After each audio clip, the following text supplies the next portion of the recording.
Hello, and welcome to the latest edition of um, Behind the Scenes of JRock's Babylon. Now, this is the show we put out every Wednesday night to give you a sneak preview of our latest episode that's going to roll out um, Thursday morning at 8 a.m. And this next one we have rolling out tomorrow for you guys is a real special one. Okay, I thought it'd be real fun to talk about the 60th anniversary of the original Star Trek series. And so that's what we did. And just to kind of give you a little sneak preview, I remember as a kid, catching the original Star Trek and reruns like a lot of people, came on in the 1960s originally. Before I was ever born into the world. In fact, I'll be celebrating my 55th birthday here, July 4th of this year. So, there's that. But I do have fond memories of watching Star Trek as a kid growing up. And one thing I always remember about watching the Star Trek episodes every week um, is the narration at the beginning. I would really get so into it, and I'd see if I could remember the words now. This was a big part of my Star Trek experience, and I think it was for so many other people. I'm just gonna, to be honest, I wrote it down here because I couldn't really memorize it, but here it goes, okay, and you'll know exactly what I'm talking about. Okay, this is the opening narration of the original Star Trek series. Okay, space, the final frontier. These are the voyages of the Starship Enterprise. Its 5-year mission is to explore new worlds and see new life and new civilizations, to boldly go where no man has ever gone before. Those that that famous quotation, those famous words, of course, were at the beginning of every Star Trek episode. I'm talking about the original Star Trek series um, starring William Shatner, Leonard Nimoy, and of course DeForest Kelly.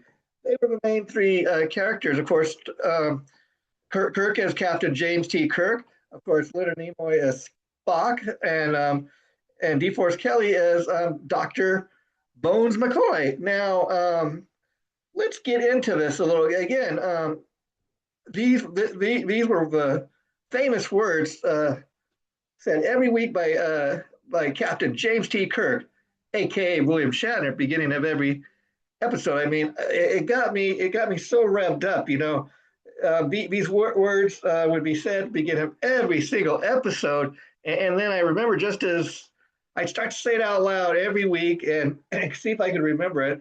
And I remember as a kid, I was able to do it, and it just got me so revved up, like every week watching the show. That opening narrative, and then be like, okay, Mom, I'm gonna run to the bathroom so I can be back in time to watch Star Trek. After the commercial break.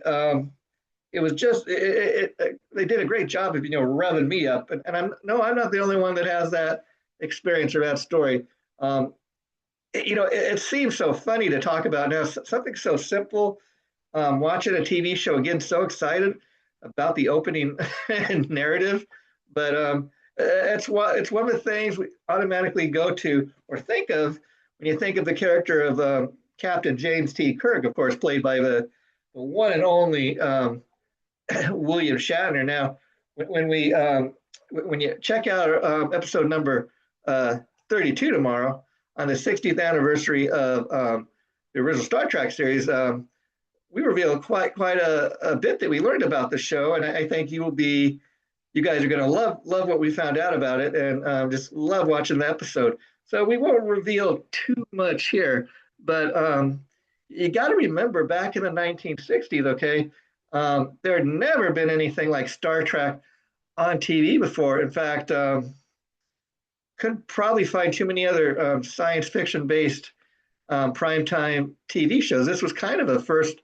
of its kind. I mean, it's kind of like the wild west of like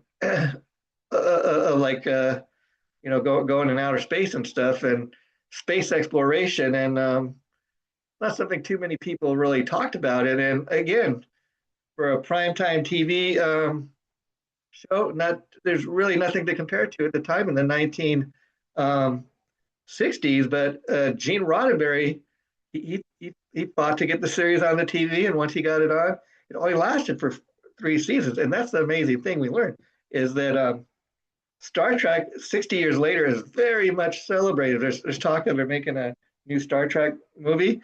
We'll see if that comes, you know, to happen or not, but it's being talked about. 60 years later, you got all these Star Trek convention. You got the famous Star Wars versus Trekkies. You know, there's people out there that either love Star Wars or they love Star Trek, but there's certain people that think you can only like one. I happen to like both, but let's be honest, Star Trek came way before Star Wars, so Star Wars is definitely. There's no way I don't think anybody could say that Star Wars wasn't influenced by Star Trek. I mean, again, totally different characters, totally different storylines, but there's kind of the connection of outer space and aliens and characters and stuff like that. So the fact that Star Trek came first, it's gotta played a small role, you would think, in influencing George Lucas to create Star Wars. I've never heard him talk about it, but there's no denying the fact that Star Trek came first, and I tell you guys, it's just amazing that 60 years later, after premiering on NBC at 8:30, in fact, I come to find out in doing the research for tomorrow's episode that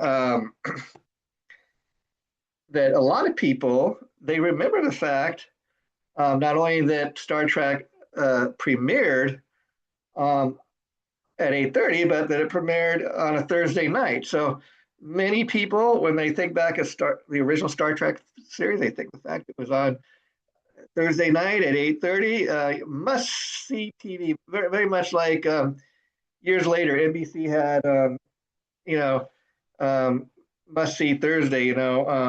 At the Cosby Show, Cheers. It was like prime time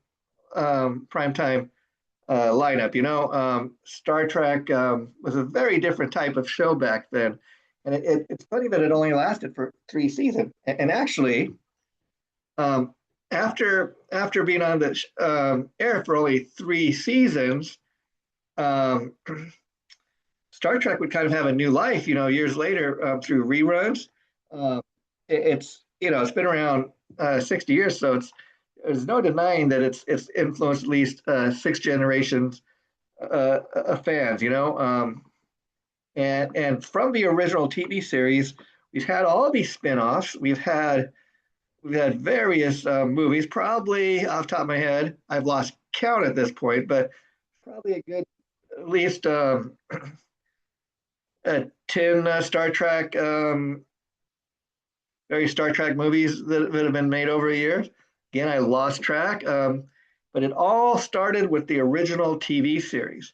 And now, 60 years later, people have Star Trek conventions that they attend.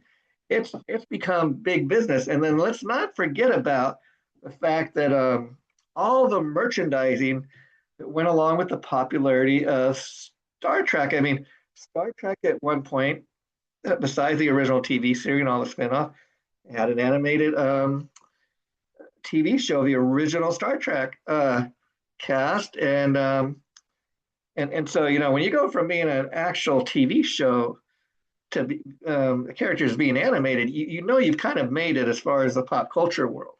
And then I remember as a kid they had Star Trek action figures. They looked more like dolls, but of course, if you were a guy, you couldn't say that you're playing with a doll. Not too cool, but hey, isn't this cool looking a Kirk action figure? But it was all the craze, back in the late '70s. And Star Trek it's got real staying power because still just as popular 60 years later as it ever was. I don't think the popularity of Star Trek will ever go down. And there have been many spin-offs. People, depending on their age, they have their favorite Star Trek. I think for a lot of us original Trekkies, though, I know the original series, even though it was only on for 3 seasons, will always be my favorite. Very much like my experience with the classic Batman TV show starring Adam West and Burt Ward. Again, that came in the 60s too, but you know what? Many years, well, not many, but a few years before I was ever born into the world, I caught that show too in reruns. But very much like the original Star Trek series, the original Batman, to this day, that's always my reference point for Batman. I'm a fan of all the different versions of Batman, but you know what? As campy as it may be, the original TV series starring Adam West will always be my Batman. Just like William Shatner will always be my James T. Kirk. They could get a different actor to play him in the movie, and I'll go see it. But to me, William Shatner is a true Captain Kirk, if you know what I mean. And I think you do. So that's kind of interesting thing. People, especially when you have something like Star Trek that has influenced 6 generations of fans. I mean, the show is basically celebrating 60 years, and so it's influenced 6 generations. That's something to be said. And sadly, when you have a show like that, um, most of the original cast is pretty much passed on. The show's creator Gene Roddenberry has passed on. We still have William Shatner among us. He's really embraced being Captain Kirk. He's done other things, of course, but Captain Kirk is what he will always be thought of. Captain Kirk is, what he will always be, and he seems to have embraced it. He's written books about it, and he's had a successful acting career. But again, Kirk is what William Shatner will always be remembered as, and I think that's all right. Why not? I mean, he did such a great job playing the part. Again, I just don't think anybody else. Well, sure, anybody else could have played the part, but he mastered it. I think, and that's why, like myself, a lot of people, when you think of Captain Kirk, automatically the guy we point to is William Shatner because he is the original. And there may be others that'll play the role of James T. Kirk, but he's a true original, if you know what I mean. Now, folks, talked a little bit about the fact that Star Trek is celebrating 60 years. That's a big thing that needs to be celebrated. But I also want to talk a little bit in tonight's episode, since it's called Behind the Scenes of JRock's Pop Culture Revolution. For anybody that's not aware, we're at JRock's Babylon, um, where the show originated. I launched the JRock's Babylon channel about a year ago. Actually, August 2nd is the exact date when we launched the channel, and the show JRock's Pop Culture Revolution has been going strong for the last year, and we're coming up on our 1 year anniversary, and I can't believe that we've already got tomorrow at 8 a.m. we're rolling out episode number 32. And another thing that I wanted to do with the show that we've accomplished is I also wanted to start having guests come on the show, pop culture type of guest, and we've had a few, and it's been fun. And my goal in the next year ahead is to have even more guests come on, and so that's something I'm currently working on. In fact, you'll be excited to know. Usually when we do these episodes Wednesday night, we let you know what's coming up next. And I'm gonna leave you guys hanging. I'll give you a little clue though, because for episode 33, that's going to come next, 1 week from now, it's already been recorded. And what we're doing is I did find a great guest for our little pop culture show here, And I'm not gonna really name any names or tell you who it is because I want you to tune in and be surprised. But I'll give you this little hint as far as what the topic is around, as far as why this person's coming on. And I'll just say we want to tell Gilligan to hang his hat up. Tell Gilligan that it was supposed to just be a 3 hour tour. Um, that's kind of all I'm able to kind of hint at. I want to have you guys come back and be surprised. But it was a really great guest, and actually, I interviewed this person before about 10 years ago. So it's been about 10 years since I talked to this person. Caught up. He's got a great new project, and there's really a great pop culture tie-in to what he's doing. And so I thought a lot of people would have fun hearing about it. So also, as you guys know, just to let you know, again, talking about launching the JRock's Bad Launch site about a year ago. We're coming up on our 1 year anniversary in August. Um, Previously I did a pop culture show with my good friend Gar Boris, who's the lead singer of a great Los Angeles based Guns N' Roses tribute band called Appetite for Destruction. And Gar does a real great Axl Rose. I mean, I've seen him in concert a number of times, and the band is just phenomenal. I mean, and as far as Gar Boris, as Axl Rose, man, he's put a lot of hard work into it, and I'm a big fan of what him and his band do. I mean, I just put it like this: you want to see a great Guns N' Roses tribute band, Appetite for Destruction. They do not disappoint, and I can tell you, my good friend Gar, he puts a lot of hard work into doing the best Axl Rose he can, and that's why he's so good at it. He's really serious about putting on a great rock and roll show, and him and his band always deliver the rock and roll goods, and so never disappoint. But I did this show previously called Gar Boris's Time Machine, and it was a pretty successful show. And the only reason that the show came to an end, not really because of me and Gar wanting to, but the show was on another guy's channel, and he just told me we're not going to do a show anymore, Jason. It didn't really give me a reason why, but at that point I decided, okay, you know what? It's time to launch my own channel. So that's why we launched JRock's Babylon about a year ago. And the first show I really wanted to do a new pop culture show, but it couldn't be like the old show, because for one thing, I was my good partner and good friend I'm talking about, Gar Boris, he just decided to focus more of his time now on his band, and I understood that. And so right now he wasn't able to do the show. So quickly I started thinking, okay, well, I can still do a pop culture show. I can do it on my own. But I thought, okay, it's got to be a different name. I want to come up with a flashy name. Okay, and so JRock, the last 17 years at the previous site that I mentioned, I was known as Jason JRock Houston.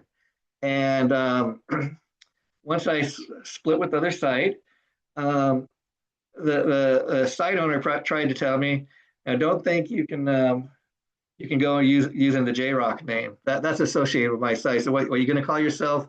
JRock? I'm the one that's known as JRock. And so I did what I had to, and I now own the rights to the name, and so I said, okay, JRock's got to be in the name. I wasn't going to let anybody, after 17 years of hard work of being the face and the voice of that channel and having people know me as JRock. In fact, with a name that was given to me, and people started just going up to me, hey JRock. So I said, okay, after going by JRock for last 17 years, that's got to be in the name. And then I knew we were going to be doing a pop culture show, so I just kind of worked on it. And I said, JRock's Pop Culture Revolution. Had a great name, but then again, I'm not an artist or anything, but I thought, okay, got the name. Now we got to come up with the logo.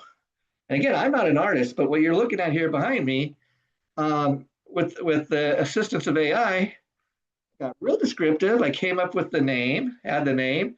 I thought, okay, pop culture. What are some things you think of when you think of pop culture? There's all kinds of things. I think of classic TV shows, classic movies, retro stuff, um, music.